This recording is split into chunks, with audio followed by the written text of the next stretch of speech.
మరి ఇది ఏమాత్రం ఇంకిత జ్ఞానం ఉన్న ఈ చంద్రబాబు నాయుడు గారు ఈ మాదిరిగా అబద్ధాలు ఆడడం ధర్మమేనా అని అడుగుతా ఉన్నా. ఒకవైపున ఏలేరు రిజర్వాయర్కి సంబంధించి ఫ్లడ్ కుషన్ మేనేజ్మెంట్లో పూర్తిగా విఫలమై కావాలని ఒక మ్యాన్ మేడ్ ఫ్లడ్ క్రియేట్ చేసి రైతులందరినీ కూడా ఇబ్బంది పాలు చేసి ప్రజలందరినీ ఒకవైపున ఇబ్బంది పాలు చేసి ఇంకా వేలెత్తి చూపిస్తాడు జగన్ మీద. నేను అడుగుతా ఉన్న చంద్రబాబు నాయుడు గారు ప్రభుత్వం వచ్చి దాదాపు 4 నెలలు అయిపోయింది.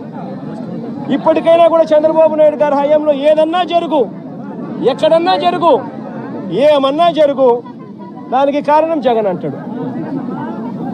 ఎక్కడేమన్నా జరుగు కారణం జగన్. విజయవాడలో వరదలు వచ్చినా జగన్, ఏలేరు రిజర్వాయర్ వచ్చినా జగన్, ఆంధ్ర రాష్ట్రంలో కోవిడ్ వచ్చినా జగన్.